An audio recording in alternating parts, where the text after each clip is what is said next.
It's 19 hours GMT. Hello, good evening to you. Welcome to News 360 and it's live news up here at Adesawe in Kanda. My name is Alfred Okanse. And I'm Natalie Fort. Let's get into the headlines for this evening. News 360 headlines is brought to you by Deluxe Paint, Heaven Black Mosquito Coil and Spray, Calipo and Nido Fortigro. Your love, their future. Heated exchanges in Parliament as members begin debate of 2019 budget. One dead with 4 persons in critical condition after gas explosion in Kumasi in the Ashanti region.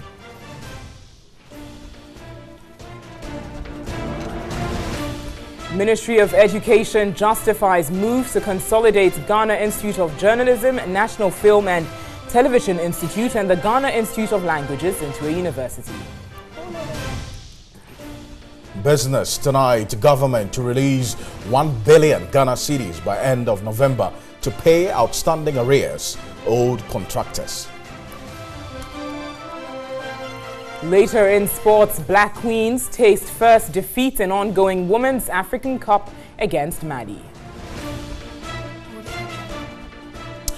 And on the international front, U.S. federal judge blocks order issued by President Trump to deny asylum to migrants crossing southern border illegally.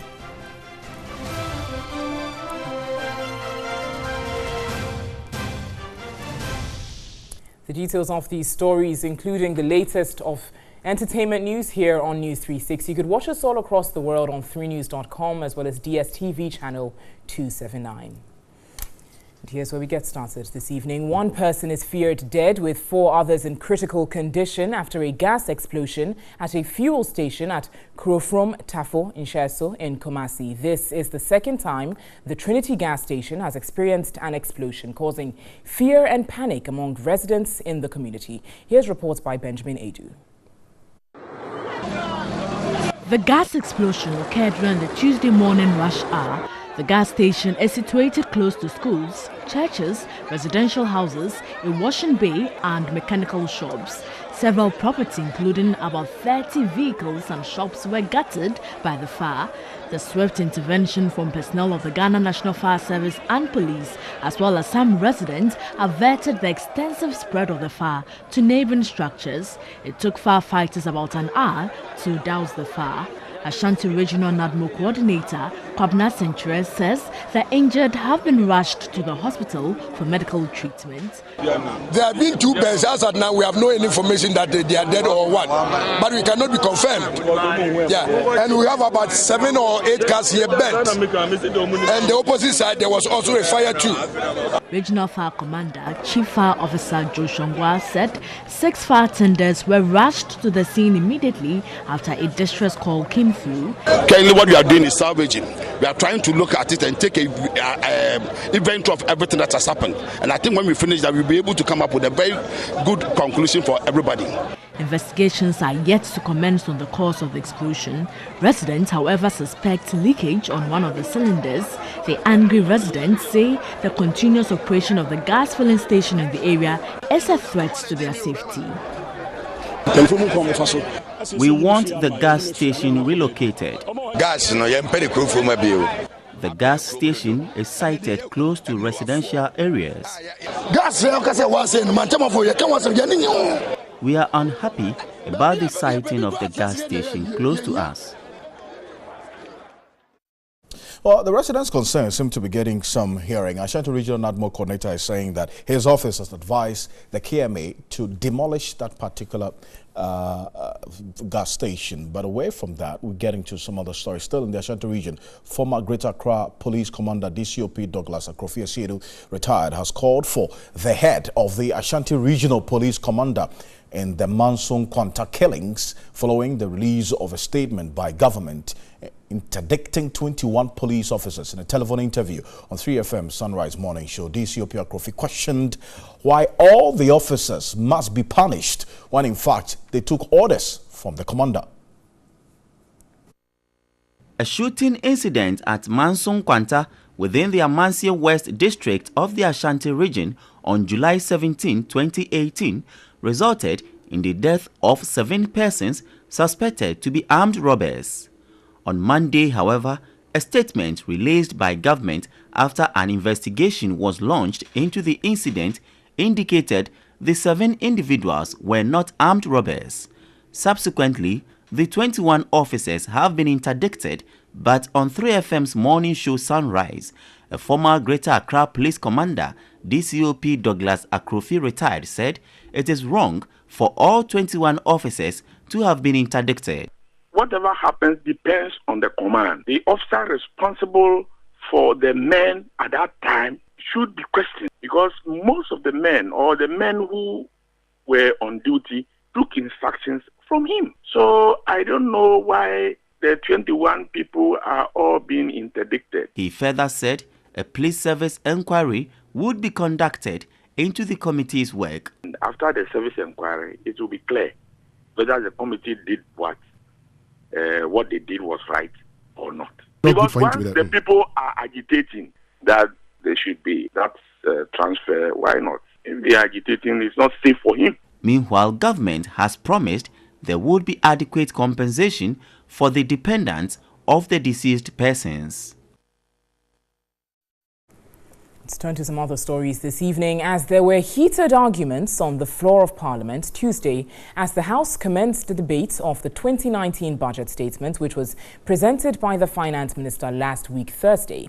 The minority side argues that government borrowed to undertake what they call chop-chop, but the majority MPs said the Akufo-Addo-led government has turned the economy around due to its competent economic team. Here's reports by Evelyn Tingma. For 2018, rebased 5.4. Inflation is down. Interest rates have come down. Every single macroeconomic indicator has improved under the MPP's watch. The ease of doing business, it has improved. By the end of the year, we would exit the IMF program. So see, you sent us to the IMF. Now we are getting the country out of the IMF. Yeah. You should be applauding our efforts. And never again we will go back to the IMF. Ghana's public debt has risen from 122.2 million to 170.8 billion. Mr. Speaker, it means that in today's terms, Mr. Speaker, every Ghanaian within 18 months, every Ghanaian, including the newborn baby, Mr. Speaker, owes 5,798 Ghana cedis. Mr. Speaker, this is unprecedented. I'm surprised that this government is creating impression that they are going to do magic with infrastructure. The allocations does not support infrastructure development. When we assumed power, we were given a liability of 7 billion Ghana cedis, which we mentioned could not be traced directly in the books. Indeed, when we asked contractors and others who claimed they were owed to produce their bills, the bill shot up to 11 billion. It was at that time that we sent a request to the Auditor General to audit. And when he came back, he said 5.4 billion could not be substantiated. But 5.2 could be substantiated. If they ask us what have we been doing with the money, we've been paying the 5.2 billion Ghana cedis worth of debt that you left to us. Mr. Speaker, our debt has increased from 120 to 170 billion. When you do the arithmetic, it means that every day Kokeno Foreta increases our debt by 70 million Ghana cedi. If President Akufo-Addo was in primary 1, I am sure that he will not go to primary 2 with his colleagues. No! Mr. Speaker, he will be repeated, and at best, we might send him to kindergarten to learn these basic rudimentaries. Mr. Speaker, 10 billion of that is due to the financial crisis. We could have averted this 10 billion. Mr. Speaker, Ghana could have averted this 10 billion debt if my friend here had been bold enough to tell Ghanaians and then to solve the financial problem. So net on net, we have actually borrowed about 20 billion, and we can list the number of things that we have done with this money. Mr. Speaker, if you have a situation where a whole government will have access to about 1.4, 1.5 billion figures coming into GET fund, and that government consumes about 1 billion of that amount, and then you leave behind about 400 million for infrastructure, and then you turn around to come and borrow $500 million. That is almost 2 billion cedis plus to do exactly the same thing that the 1.5 billion was given to you, and you call yourself incompetent people. You are not. You are tragically incompetent. What the bank needs is not a promise to pay him in 5 or 10 years' time. It is to give him cash now so that when depositors arrive, they will get their money. Now that you have given them a promise for the next 5 to 10 years, when the depositors come for their money, how do they get it? You give them part of the bond? No, the paper. So people are dying at the hospitals because they can't withdraw their money to go and take care of their health needs. Well, this debate continues on the floor of the House in the coming days. So stay with us. We're going to bring you a lot more in our subsequent bulletins. But away from that, the Public Procurement Authority, that's PPA, has directed all public servants to petition the authority to report persons and also that engage in procurement fraud in the award of government contracts. Head of Audit Department at the Public Procurement Authority, Abdul Latif Al-Hassan, was speaking at a stakeholders forum, the fight against corruption in Accra. Stakeholders Forum was to discuss the implementation of the National Plan of Action Against Corruption, NACAP. Abdul Latif Al-Hassan from the Public Procurement Authority was saddened that some public agencies inflate figures during the award of contracts. He again claimed that some of the procurement fraud are committed during the evaluation of contracts and contract assessment. The head of Audit Department at the Public Procurement Authority again alluded that some agencies, in order to dupe the state, fail to empanel competent people to scrutinize the award of contracts. Though he failed to mention how much government has lost so far through procurement breaches, he directed agencies to petition the Procurement Authority for prompt action. Being an investigator and head of procurement audit, I've seen entities which have done procurement evaluation and put aside the actual evaluation and doing their own thing. They finish the evaluation, they get into another boardroom and said, look, what you did, put it aside. We want so and so to win this contract. And they will build documents to cover it. As public servants, we must be vigilant on that aspect. To further deal with corruption, the Chief State Attorney at Attorney General's Department, Esiama Sampon, charged public servants to report to those who take bribes. When you receive the gift, you have to declare it. You show it to your head of institution, or if you have ethics officer, you show it to him.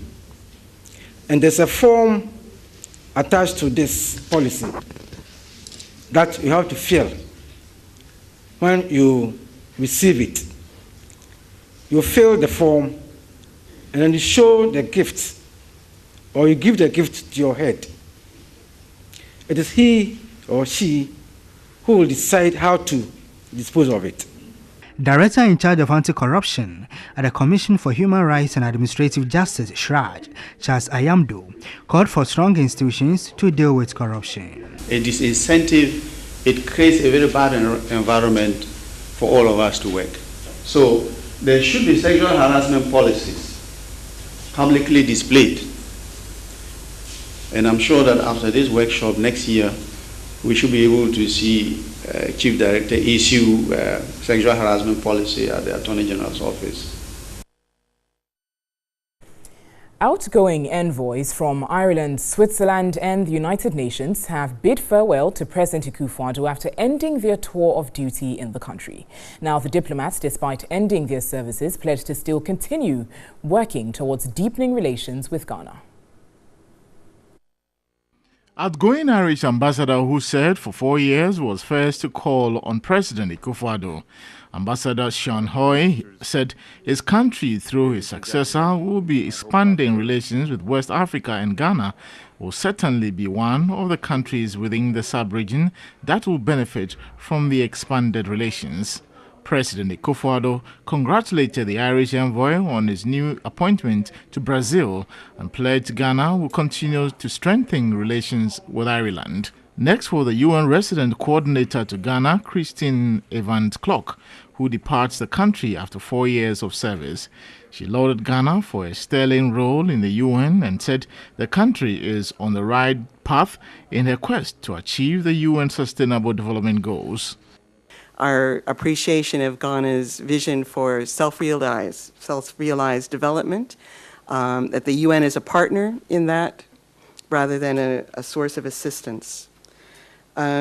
We hope that there are many assets for delivering this program in Ghana. The highlight of your stay here must have been the construction of the United Nations Sustainable Partnership Program that is going to go on until 2022.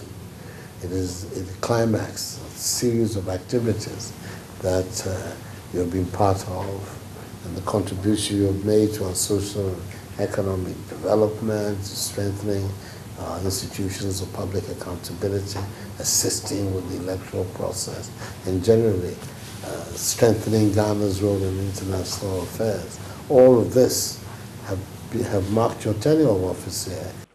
The last to call on the president was the Swiss ambassador, who was served for only a year and a half in Ghana. Ambassador Paul Dugley assured the president of a strong Swiss commitment of a partnership beyond aid and a strong private sector investment. President Akufo-Addo, on his part, said Ghana values very highly her relations with Switzerland and will continue to deepen it.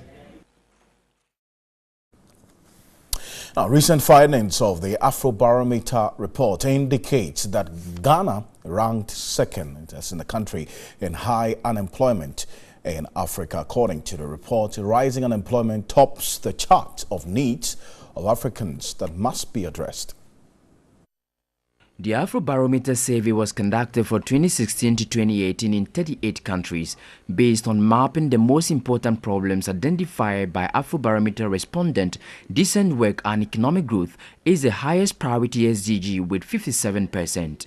Ghana ranks overall as one of the highest performing countries among Burkina Faso and Cote d'Ivoire, an average positive performance rating across all 14 indicators of 58%.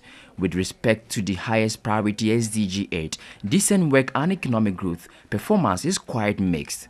In contrast, just 45% gave positive marks for creating jobs, the second lowest score across all sectors. These are Africans telling us what things they consider important. So we looked in the 17 goals and said, well, most Africans think decent work and economic growth. It doesn't mean that the rest of the SDGs are less important.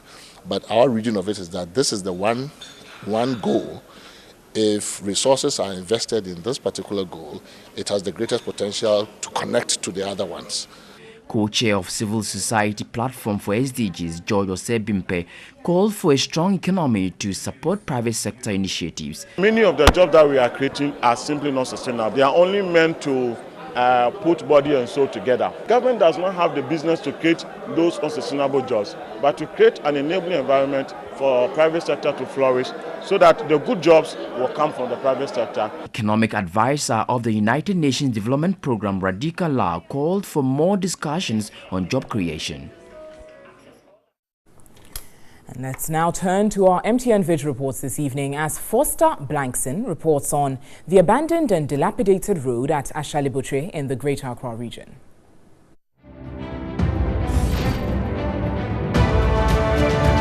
This is Ashalibutre highways. This road that you see, very dilapidated and in a very poor state, was once a very smooth road that links the road to Reese Junction through Medina down to Estate, Ashalibutre. But this road has been abandoned for some time now, regardless of its dilapidated state. And even as you see it now, cars find it very difficult to walk on it. And this has even increased the fare from Medina to Estate. My name is Foster Blankson. I'm Ampeni.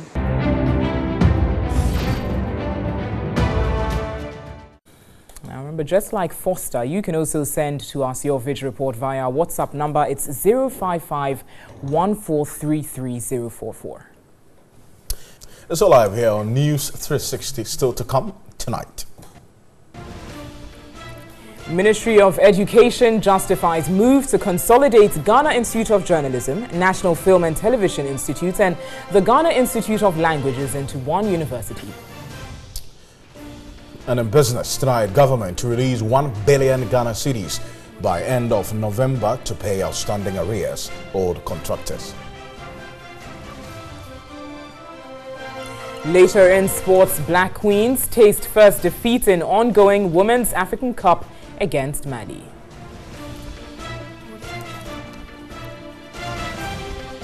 And on the international front, U.S. federal judge blocks order issued by President Trump to deny asylum to migrants crossing southern border illegally. Still, we'll be back with some more to say.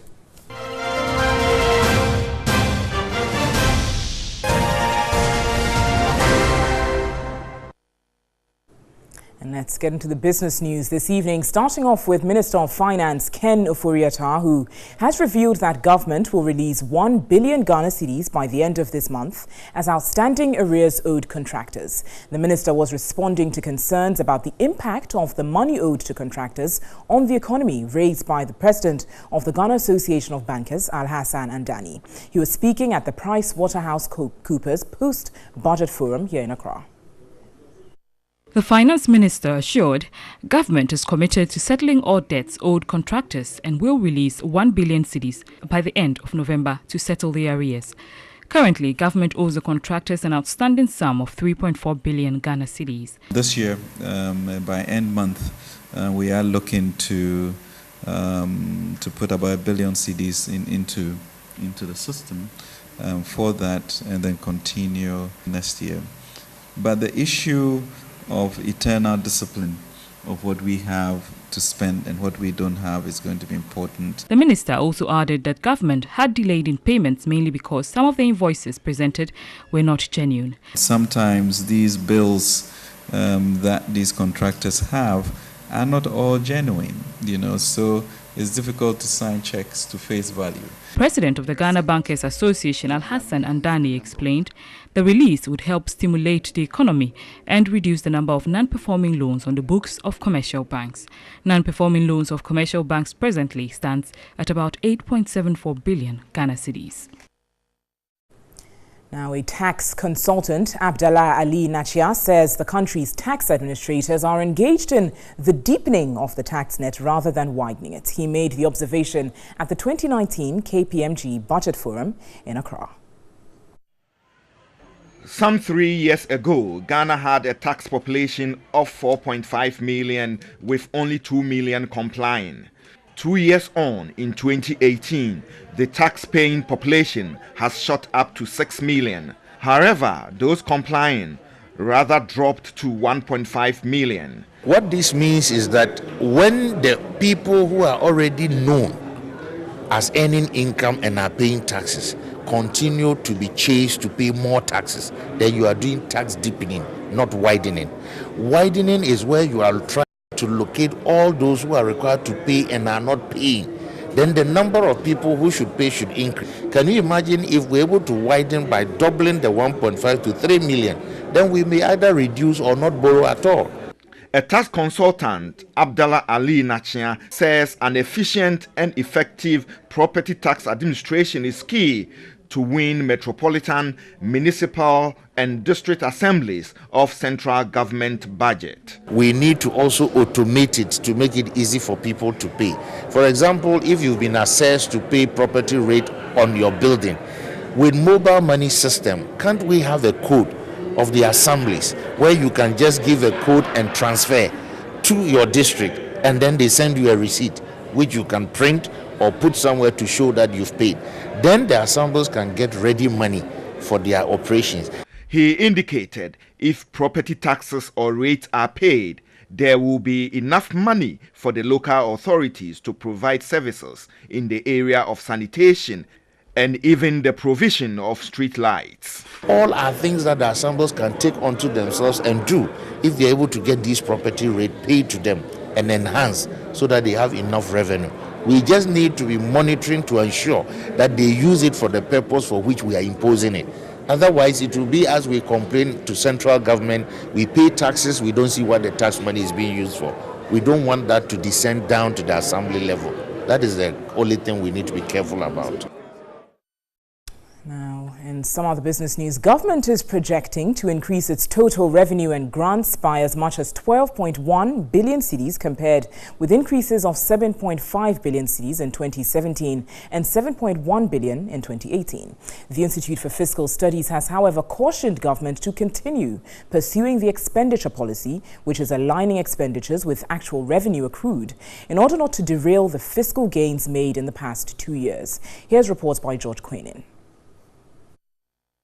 The Institute for Fiscal Studies was reacting to the 2019 budget statement read in Parliament on November 15 by the Finance Minister, Ken Ofori-Atta. Commending the government for infusing some of its views and expectations in the budget, the IFS recommends government strengthens domestic revenue mobilization to make borrowing a thing of the past. A research fellow of the Institute, Leslie Dwight-Mensah, advised government to be realistic with their projections. Over the past 3 years, Ghana has been on an IMF program. Exiting the program means that we are going to free ourselves from the conditionalities that anchored fiscal policy. But take note that we have been here before. In fact, Ghana has sourced IMF financial assistance 16 times in its history. This is precisely because we have failed on our own to exercise the needed fiscal discipline that the IMF program usually imposes on us. Executive Director of the Institute, Professor Newman Kwejokusi, wants funds directed at specific projects be scrapped as they have not been quite useful over the years. Get fund, we have infrastructure fund, we have actually 13 or 14 earmark funds, and each one of these earmark funds takes a certain proportion of the tax that government collects to go in there. And yet, the objective for which these earmark funds were set are not being executed. The Institute was unhappy about how borrowed funds meant for specific government projects are not captured in the budget. The Institute intends to put forward proposals to enhance fiscal transparency and long-term debt sustainability. And that's all the business news you've got for you this evening on News 360. Visit our website, 3news.com, for some more business news. On to you, Alfred, for education-related issues. Well, thank you, Natalie. One of our headline stories, something that stoking a lot of debate already. Education Minister says consolidation of the 3 public tertiary institutions into a new university to be known as the National Institute of Communications and Media Arts is to concentrate resources available and improve their status. Dr. Matthew Opoku-Prempeh was addressing the media at the Meet the Press series here in Accra on the decision to merge the Ghana Institute of Journalism, the NAFTI, and also the Ghana Institute of Languages.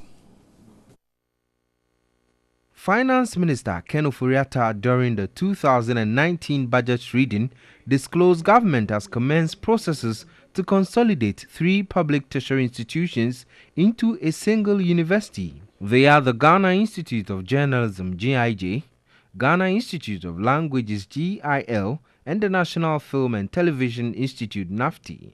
It will be known as the National Institute of Communication and Media Arts. Answering questions at the Meet the Press series, Education Minister Dr. Matthew Opoku-Prempeh disclosed that plans are far advanced, adding consultations were done during the ex-Wa Mahama administration. He noted there will be 3 schools in 1 university and award their own degrees. GIJ and NAFTI currently run degree and postgraduate programs, while GIL runs professional and HND programs. Only GIJ has been granted a presidential charter to award its own degrees, diplomas and certificates for programs accredited by the National Accreditation Board. But NAFTI does so due to its affiliation with the University of Ghana. Well, more on that merger in subsequent bulletins. On to some other stories this evening. Ambassador of the Republic of Korea, Song-Soo Kim, has commended Media General for its quality and educative content geared towards the development of Ghana. He said this at a signing ceremony in Accra on the content creation between Media General and the Republic of Korea. The agreement will see Korea Creative Content Agency, a Korean government entity, supply Media General some TV series to be aired on TV3. His Excellency Ambassador Song So Kim signed on behalf of COCA, while Acting Chief Executive Officer of Media General, Beatrice Abe, signed for Media General.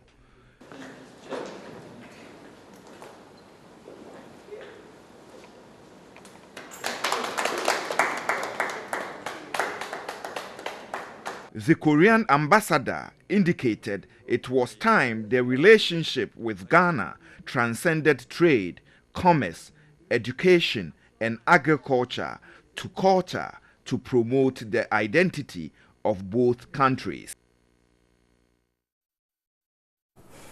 You're watching News 360. Shortly, stay with us.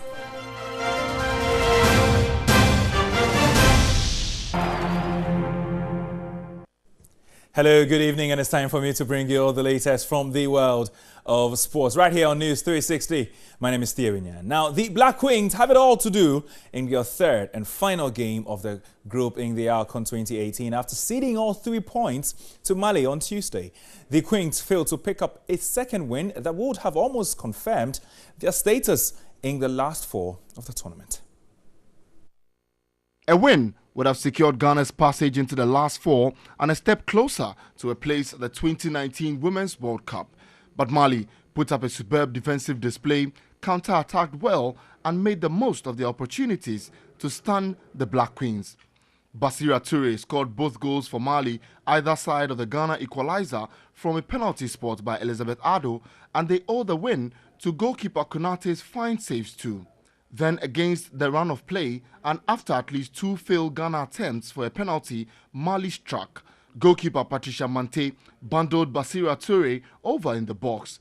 Referee Letitia Viana pointed to the spot and Basira stepped up to send Mali into the lead. Ghana continued to enjoy a lot of possession, but it was until the start of the second half that they truly tested Konate in the Mali goal. She produced a top-class save from the best passage of play in the game at the start of the second half. Midfielder Sherifatu Sumaila burst forward from deep within the Ghana half, evading tackles, gliding through several Malian challenges before she struck a right-footed effort that the Malian goalkeeper tipped over. The Black Queens finally drew level on 70 minutes when substitute Elizabeth Ado went down in the box under a challenge from over in the box before rolling the ball in from the penalty spot for the equalizer just beyond the reach of Konate.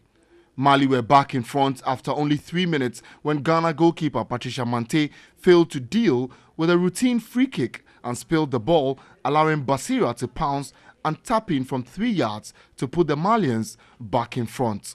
The Malians held on for their first win of the competition and, like Ghana, would need to win in the final round of group matches to book a place in the semi-finals.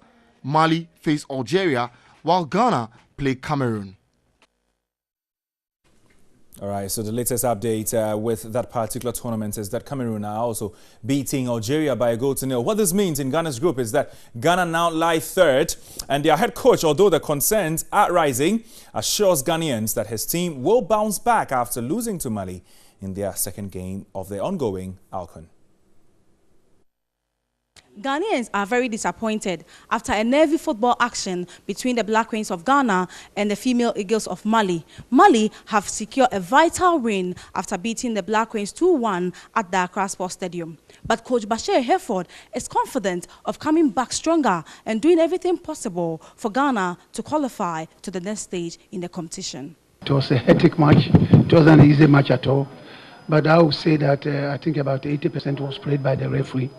I don't normally talk about the referees, but referees do frustrate players, and I think the referee succeeded in frustrating our players. All the same, I don't want to take anything from the Malians, but in fact, I think on the field of play we played about 65-70%, and the referee added whatever she wanted to add. And because we have a match again against Cameroon, I don't want to put any pressure on the ladies. We have 3 points. Mali has a 3 point. Cameroon has 3 points. They are also playing today. And so we'll see what will happen because 2 teams have to advance. I want to have my girls relax, have a peaceful mind. I don't want to even bombard them with any accusations or mistakes or other things because they are not like men. Men are so accommodative and and they can easily tolerate. Women don't tolerate these things so much. If you don't take care, you worsen the situation. So yes, some of them committed mistakes, including the goalkeeper, but I don't want to put it solely on the doorsteps of the goalkeeper. All right, so Bashir Hayford takes a bit of that particular blame, the head coach of the Queens. Talking about head coaches, a rather sad one, the news that came through this morning. Former coach of Aduana Stars, Yusuf Abubakar, has passed on after short illness on Tuesday morning. Now, Abubakar, who was the current coach of the Black Meteors, was confirmed dead at the Kwame Nkrumah University Hospital. The former Aduana Stars and Hearts of Oak trainer died hours after he left hospital, where he received treatment for mild ulcer. The 60-year-old has been laid to rest in Kumasi per the Islamic laws. He coached several clubs in the Ghanaian Top Flight League, including Hearts of Oak, Hearts of Lions, and Mediama Sporting Club.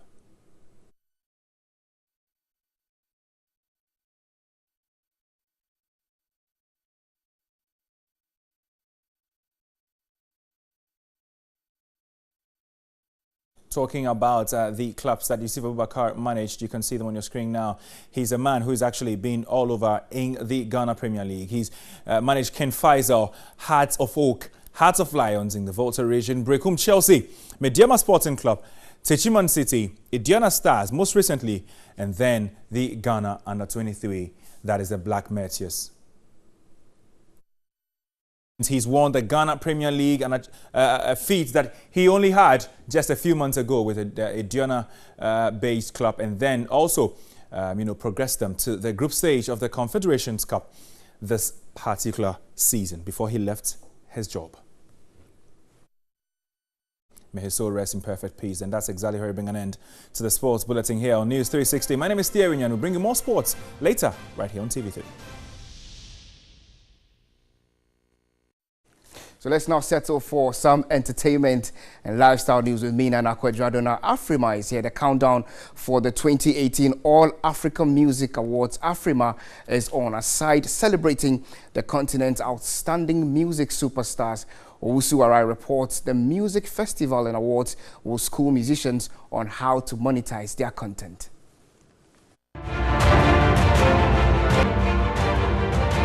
The fifth Afrima is taped to turn the world's attention to Ghana as it assembles the continent's finest music superstars. But is Ghana ready to host the rest of Africa?